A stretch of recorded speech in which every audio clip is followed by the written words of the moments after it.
ماں باپ بھی جب سمجھاتے ہیں تو ڈانٹ ڈپٹ کے، ہمارے استاد قاری بھی جب سمجھاتے ہیں تو ماشاءاللہ ڈنڈے مار مار کے، ڈنڈے میں بھی تیل لایا ہوں چنگی طرح ٹک کے پوے۔ میں نے طالب صاحب جو ہمارے سپرنٹنڈنٹ تھے سینٹرل ماڈل اسکول میں، سب سے زیادہ میں نے ان کی مار کھائی۔ وہ ایسے ٹکا کے مارتے تھے نا، ایک ہاتھ یہاں رکھتے تھے اور اتنا بڑا ہوتا تھا سیف جس میں وہ سوٹی پڑی ہوتی تھی، اور خالد میلہ میرا جگری یار 55 سال سے میری اس کے ذمہ ہوتا تھا ڈنڈا نکال کے لانا، تو ڈنڈا لانے والا میرا یار ہوتا تھا، اور وہ ایسے اندر اتر جاتا تھا وہ ڈنڈا، اور ہماری ہائے ہائے ہوتی تھی۔ لیکن وہ ایک دم فلم دیکھ کر آئے میں اور جاوید نذیر مرحوم فوت ہو گیا، تو وہ تھوڑا آگے تھا، وہ بھاگا بھاگا جا کے بستر پہ لیٹ گیا الٹا ہو کے کہ میں تو ستا پیا۔ میں تھوڑا پیچھے تھا تو میں برآمدے میں ہی پکڑا گیا، مجھے جم مارا۔ ابھی بیان کر کے مجھے ضربیں یاد آ رہی ہیں۔ جاوید نذیر بڑا خوش کہ طارق زمین نو لتر پہ گیا، میرا تو انہوں پتہ ہی نہیں لگا، اور این کر کے ستا پیا، انہاں کہ آرام نالو تو رضائی لائت سوری دیا ٹھا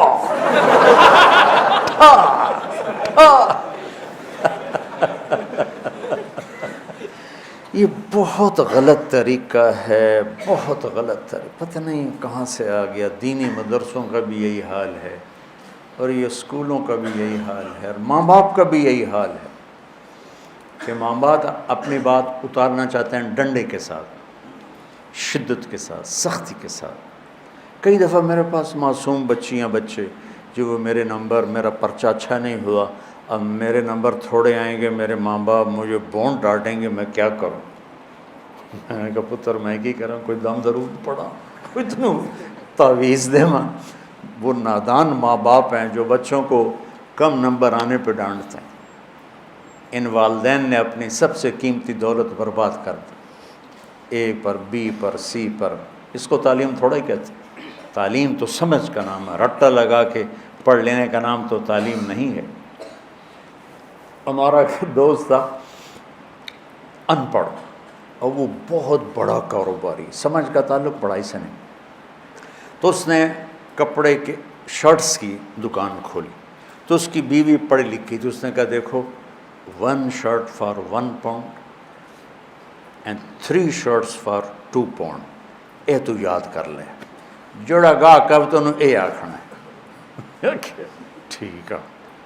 اب ایک عورت آئی، وہ راستہ بھول گئی تھی، وہ اس کے سٹور میں آ گئی، اس نے راستہ پوچھا کہ ایجیکس کا راستہ کدھر ہے؟ ان کا 1 shirt for 1 pound and 3 shirt for 2 pound۔ اس کو حیران ہو کے دیکھنے لگی، اس نے پھر اپنی بات دہرائی، اوپر کہنے لگا 1 shirt for 1 pound 3 shirt for 2 pound۔ وہ ہنستی باہر گئی، ایک بندرو لے کے آئی، اس نے اس کو بتایا، تو اس نے کہا یہ تم سے شرٹ نہیں خرید رہی، یہ بھول گئی ہے، تم سے راستہ پوچھ رہی ہے، اور تم اسے 1 shirt for 1 pound بتا رہے ہو۔ تو یہ کہہ رہی ہے کہ اسے کہو میرے گھر آ جایا کرے، میں اسے مفت میں انگریزی پڑھا دوں گی۔ تو ہمارے جو آج کل کے والدین ہیں نا، وہ ایسی تعلیم کے پیچھے ڈنڈے اٹھا کے کھڑے ہوئے ہیں کہ بس تیرا اتنے اے آنے چاہیے، اے آنا، اچھے انسان بنے۔ رزق یہاں لکھا ہے، ڈگریوں پہ نہیں لکھا ہو۔ ہمارے والدین نے بچوں کو مریض بنا دیا، انہوں نے ڈپریشن میں کا شکار کر دیا، پریشر ڈال کے۔ ہمارے والدہ نے پڑھایا سے پر پریشر نہیں ڈالا، چونکہ ہم تو ہاسٹل میں رہتے تھے۔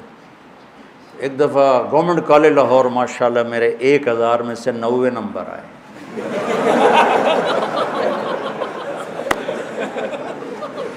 مجھے کوئی پرواہ ہی نہیں تھی، وہ تھا کالج کا امتحان، مطلب اوپر بورڈ کا نہیں تھا، کالج کا امتحان تھا، تو وہ بھی ایک بڑی عزت ہوتا ہے۔ میں بڑے فخر سے بتاتا، کوئی ہے جندے 1090 آئے ہوں، میرے آئے۔ تو ہدایت ہوتا ہے کسی کو پیار محبت سے سمجھا کے انجام بتانا۔ ہمارے بچے تو ذبح ہو گئے اسکولوں پر اور پڑھائیوں پر اور ٹیوٹر اور ٹیوشن سینٹر، ان بیچاروں کی جو پنپنے کی عمر تھی، بڑھوتری کی اور عقل کی گروتھ کی عمر تھی، وہ ساری برباد ہو جاتی. تو جو ہی سر نکالتے ہیں نافرمان ہوتے، چونکہ ان کے جو نیورونز ہوتے ہیں وہ 3 سال کی عمر میں اسکول جاتے ہیں، وہ جلنا شروع ہو جاتے ہیں. اسی میں پیچھے سے کرنٹ زیادہ آ جائے تو یہ پھٹ جائیں گے، ٹوٹ جائیں گے. جب 3-4 سال کے بچے پر کتابوں کا بوجھ لادا جاتا ہے، پھر ماں باپ کا پریشر ہوتا ہے، تو ان کے نیورون کہتے ہیں دماغی سیل، وہ جل جاتے ہیں، پھٹ جاتے ہیں. پھر جو بڑے ہوتے ہیں نہ ماں باپ کی سمجھتے ہیں نہ کسی اور کی سمجھتے ہیں، وہ اپنی کرتے ہیں، اپنی موج میں ہوتے ہیں. ہدایت محبت سے، پیار سے کسی کو بتا دینا، آگے وہ لے لے تو ٹھیک ہے، نہ لے تو میرا ذمہ ختم ہو گیا. ھذا بلاغ للناس. یہ قرآن چونکہ عربوں پہ اترا ہے، ان کی زبان میں اترا ہے، ان کی معاشرت کو سامنے رکھ کے اترا ہے، تو ان کے اندر میں اتر گئی بات.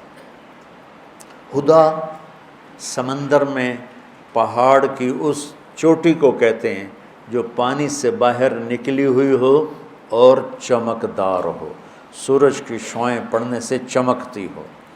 اس زمانے میں کمپیوٹر نہیں، مشین نہیں، بادبان کشتی ہیں.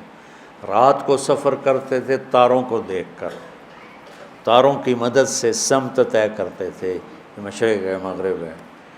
صحرا میں اب بھی آبادی ہے سعودی کے، قطر کے. تو میں نے ایک بدو سے پوچھا جو صحرا میں رہتا ہے کہ تم لوگ تو ریت ہی ریت، راستہ کیسے پہچانتے؟ ویسے چلتے ہیں جیسے لکھا ہوتا ہے لاہور 90 کلومیٹر، اس طرح چلتے ہیں ریت. تو کہا ہم ستاروں کا علم جانتے ہیں، ہم ستاروں کو دیکھ کے چلتے، پر دن میں وہ اتنا ہمارے اندر ہوتا ہے کہ ہم اس کے مطابق چلتے رہتے. رات کو چلتے تھے ستاروں کو دیکھ کر، اور دن میں چلتے تھے ان روشن چوٹیوں کو دیکھ کر کہ یہ جگہ جگہ تھیں، اور انہوں نے ان کو متعین کیا تھا یہاں سے جدے مڑنا ہے، یہاں سے یمبو مڑنا ہے، یہاں سے عدن مڑنا ہے، یہاں سے عقبہ مڑنا ہے. تو وہ ان نشانیوں کو اگر کھو دیتے تھے تو بھٹک جاتے تھے. اور اس زمانے میں کوئی مواصلات نہیں تھے کہ بھئی ہم بھٹک گئے ہماری مدد کو پہنچو، ایسا تو پھر وہ کشتیاں برباد ہو جاتی تھیں. تو ہدا یہ زندگی کے سمندر میں وہ روشن چٹان ہے جو انسانی کشتیوں کو راستہ دکھاتی ہے کہ یہ روشن چٹان ہے اور یہ زندگی کا سمندر ہے، اور یہ طارق جمیل ایک کشتی ہے اور اس سے راستے کی تلاش ہے. تو اللہ کہتا ہے اس چٹان کو سامنے رکھ، یہاں سے تیرا راستہ دنیا کی عزتوں کو بھی جاتا ہے اور آگے جنت کو بھی جاتا ہے. وہ کیا ہے؟ یہ ہے وہ کتاب، ہدن للمتقین. سورہ فاتحہ میں ہم نے کہا یا اللہ ہمیں وہ چٹان دکھا. یہ عربوں کے معاشرت کے لحاظ سے ترجمہ کر رہا ہوں، ویسے تو ہدایت ہے سیدھے راستے کی رہنمائی فرمانا، پیار کے ساتھ، نرمی کے ساتھ. نماز پڑھ، یہ بھی ہدایت کا راستہ. میرے بھائی آپ نماز ادا فرما لیں. تو یہ ہدایت، پہلے ہدایت نہیں، پہلا سوٹا ہے، دوسری ہدایت کا راستہ دکھانا ہے پیار محبت سے. تو وہ روشن چٹان جو انسانوں کو راستہ دکھاتی ہے، پانی کے سمندر میں اور منزل کا پتہ بتاتی ہے، زندگی کے سمندر میں انسانی کشتیوں کے لیے قرآن وہ چٹان ہے جو انہیں زندگی کا پتہ بتاتا ہے، آخرت کا پتہ بتاتا ہے اور صحیح منزل تک پہنچا دیتا ہے. جب اللہ نے ہم نے اللہ سے دعا مانگی یا اللہ میں ہدایت دے، تو اللہ نے ہماری دعا قبول کر کے فرمایا الف لام میم ذالک الکتاب لا ریب فیہ ھدی للمتقین. لوگ تم نے مجھ سے ہدایت مانگی تھی نا، تو لو یہ کتاب آ گئی، یہ ہدایت کا ذریعہ ہے، یہ ہدایت کا سامان اور سبب ہے.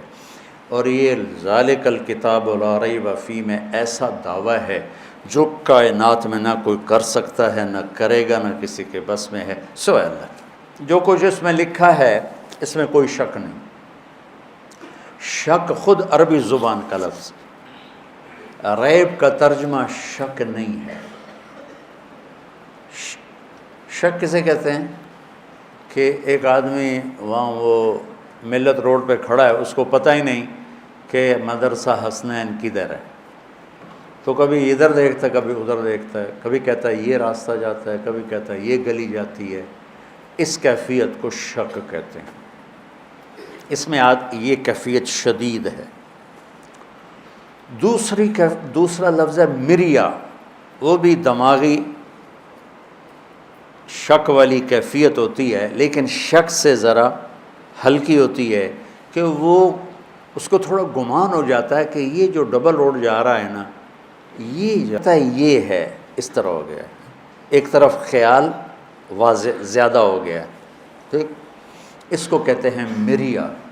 ریب کسے کہتے ہیں کہ وہ یہاں گرین ٹاؤن چوک پر آتا ہے اور ایک سیکنڈ کے لیے کہتا ہے مدرسہ حسنین کدھر ہے؟ اب یہ کدھر ہے بھی پورا نہیں ہوا کہ اس کی نظر پڑ جاتی ہے ہمارے بورڈ پر مدرسہ حسنین، وہ کدھر، وہ یہ بھی زیادہ ہے، یہ بھی زیادہ ٹائم ہے۔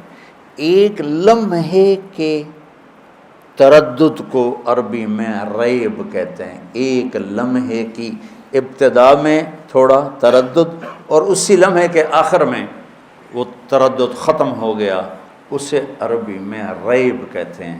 تو وہ شہنشاہ کہہ رہا ہے وہ میرے بیوقوف بندو، وہ میرے پیارے بندو، اللہ تعالیٰ لاڈ سے پکارتا ہے، کبھی ڈانٹ کے پکارتا ہے، وہ میرے بندو، میری کتاب میں تو ریب بھی نہیں ہے کہ ایک کھٹک، ٹک ٹک بھی زیادہ ہے، اتنی دیر کا بھی کھٹکا نہیں ہے، تو میری یہ شک اس میں کہاں آئے گا؟ جو اتنی طاقتور کتاب ہو، تم اسے چھوڑ کے لوگوں کے پیچھے بھاگ رہے ہو، کتنے بے وقوف۔